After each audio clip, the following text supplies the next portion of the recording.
dépend du sien. Moi, je me souviens quand on était jeune, on est parti habiter dans une maison. Je n'ai pas dit d'abord, comme j'étais jeune, j'étais mon papa. On a dormi, mon petit frère, il dort correctement, il se réveille, quelqu'un l'a déshabillé dans la nuit. Il dort à la deuxième nuit, il se réveille, son habit est quelque part, il n'est pas somnambule. Il n'est pas, c'est ça? Et voilà, somnambule. Il n'est pas somnambule, il dit, donc il vient, en ce moment il n'était pas chrétien, il me touche, il dit, Mohamed, la maison est bizarre.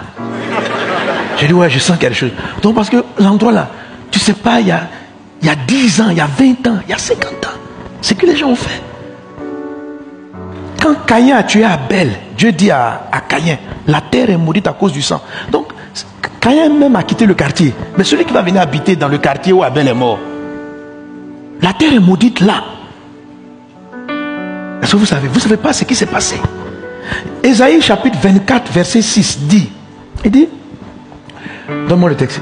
Il dit, c'est pourquoi la malédiction dévore le pays, amen, et ses habitants portent la peine de leurs crimes. C'est pourquoi les habitants du pays sont consumés et il ne reste qu'un petit nombre. Donc il y avait une malédiction dans un pays qui faisait que les gens mouraient et ils ne savaient pas pourquoi. Vous pouvez arriver dans des maisons, vous allez commencer à vous disputer, à ne pas vous entendre, à être embrouillé. Vous pouvez arriver, même pas seulement dans les maisons, mais dans les lieux d'activité. Cette bénédiction elle est sous-estimée parce qu'en fait, elle précède toutes les autres. Pour que Dieu bénisse Adam et Ève, il les a d'abord placés en Éden. Et Éden est un endroit favorable. Mais lorsqu'ils ont quitté Éden, il dit la terre est maudite sous toi.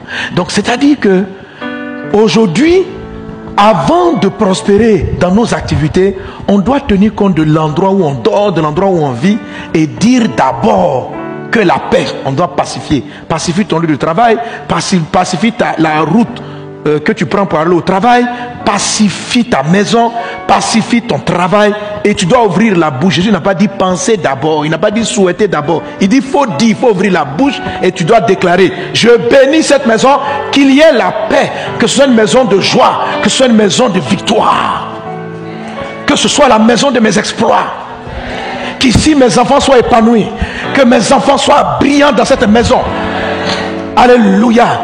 Que cette maison-là, j'ai des inspirations. Que cette maison soit la maison de la créativité. Parce que si Dieu t'envoie des révélations, comme ici là, le miracle ne pouvait pas arriver dans le village. Il y a des fois la révélation, ton orientation, la direction que tu dois prendre ne peut pas arriver là où tu habites et là où tu travailles. Mais aujourd'hui, dans le nom de Jésus, ta maison sera pour toi l'endroit où Dieu te révèle, où Dieu te donne la paix, où Dieu te donne la joie. Alors, comment on y arrive? Et qu'est-ce qui peut faire obstacle et comment on y arrive? Amen. Première chose, alors, on a lu notre texte, c'est 2 Rois chapitre 2, à partir du verset 19. On va le lire ensemble, il a dit quoi? Les gens de la ville, lisons avec dynamisme. Voici le séjour de la ville est bon, comme le voit mon Seigneur, mais les eaux sont mauvaises et le pays est stérile. Il dit, apportez-moi un plat neuf et mettez-y du sel.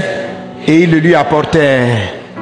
Il alla vers la source des eaux et il y jeta du sel et dit, ainsi parle l'Éternel, j'assainis ces eaux, il n'en proviendra plus ni mort ni stérilité. Alléluia. Et les eaux furent assainies jusqu'à ce jour, selon la parole qu'Élisée avait prononcée. Amen. Alléluia, comme la parole du Seigneur.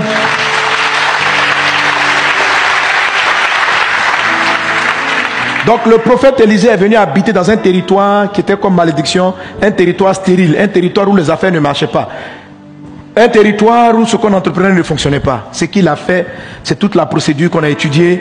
Il a cherché une assiette neuve, on lui a donné un plat neuf, il a mis du sel à l'intérieur, il a demandé du sel, il est parti à la source, il a jeté le sel et il a déclaré une bénédiction. Je vous ai dit que ces différentes étapes-là, n'allez pas faire ça physiquement. Allez laisser les assiettes tranquilles, laissez le sel de votre maison tranquille. Alléluia.